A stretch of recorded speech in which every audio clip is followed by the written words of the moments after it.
Weather alert YouTube channel पर एक बार पुनः आप सभी का बहुत बहुत स्वागत। और जैसी कि उम्मीद और संभावनाएं लगाई गई थी उसी तरह से आज 18 अगस्त को बंगाल की खाड़ी के ऊपर कम दबाव का क्षेत्र बन गया है। और इस समय की आप तस्वीर देख सकते हैं कि किस तरह से ये सिस्टम इस समय बंगाल के उत्तर पूर्वी भागों के ऊपर बना हुआ है और आगामी 4 से 5 घंटों के दौरान इसके आगे बढ़ते हुए ओडिशा को पार करते हुए छत्तीसगढ़ की ओर रुख है इसका।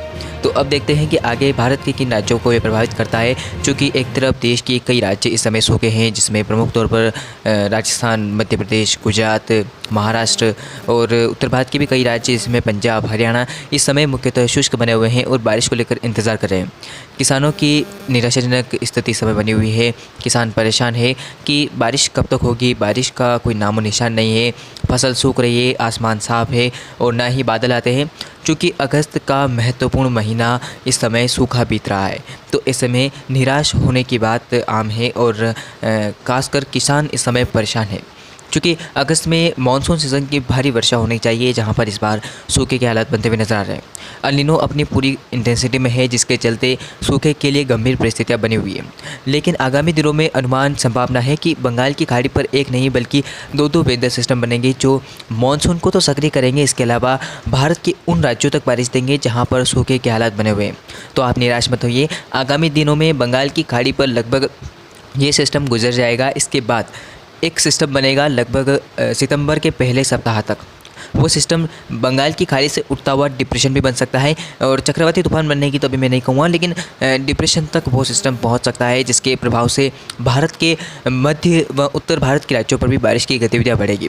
फिलहाल इस सिस्टम की बात करते हैं तो ये सिस्टम आप देख सकते हैं कि 18 अगस्त को ही छत्तीसगढ़, ओडिशा के क्षेत्रों को कवर करेगा। इसके बाद ये सिस्टम आगे बढ़ेगा और आगे बढ़ता हुआ देखिए आप कि महाराष्ट्र के उत्तरी भागों को कवर करता हुआ दक्षिणी मध्य प्रदेश के भागों तक पहुँच जाएगा और इसके प्रभाव से बारिश की गतिविधियां पश्चिम मध्य प्रदेश और साथ ही साथ महाराष्ट्र के भागों पर भी दिखाई देगी। कई जगहों पर व्यापक बारिश की संभावना है। इसके अलावा उत्तर प्रदेश के भागों पर साथ ही साथ पंजाब, हरियाणा में बादलों की गर्जना के साथ बारिश की गतिविधियां बढ़ेगी।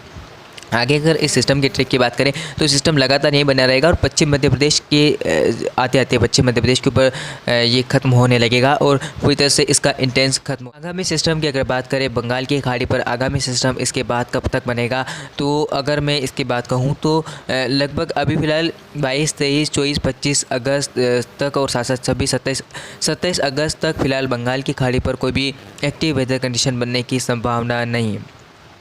उसके बाद ये आप देख सकते हैं हवाओं का वेग कितना खतरनाक है। हवाएं पूरी तरह से वियतनाम, थाईलैंड को पार करते हुए पहुंच रही है।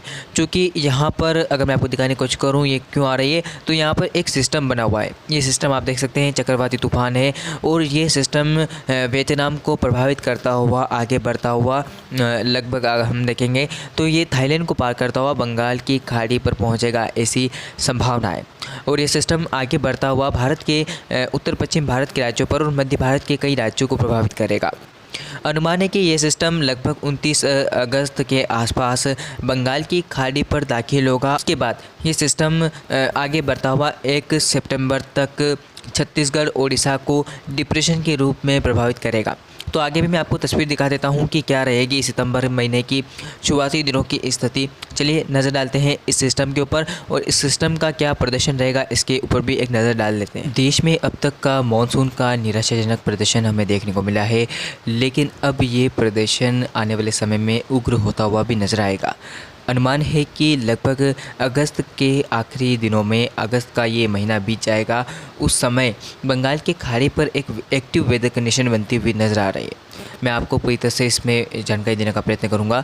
तो आप ये इस तस्वीर देख सकते हैं 23 अगस्त की, 24 अगस्त की आपके सामने कि बारिश की गतिविधियाँ तमाम जो है वो पूर्वोत्तर भारत की ओर रहेगी, उत्तर भारत की ओर रहेगी, लेकिन उत्तर पश्चिम भारत के राज्यों पर फिलहाल शुष्क मौसम दिखाई दे रहा है इस दौरान। और कई जगहों पर तो तापमान में वृद्धि भी होगी और गर्मी का सितम फिर से बढ़ता हुआ नजर आएगा।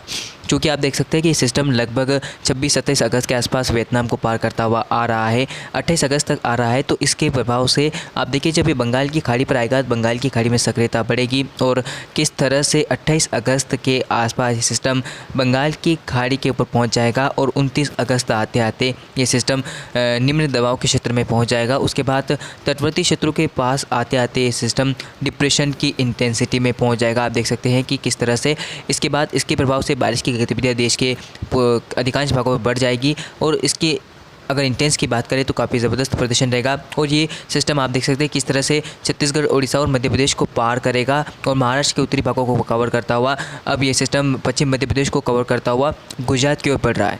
गुजरात के कई भागों पर इसके प्रभाव से व्यापक बारिश होने के आसार बनते हुए नजर आ रहे हैं। तो फिलहाल अभी के लिए इस वीडियो में इतना ही, मिलते हैं अगले वीडियो में। धन्यवाद।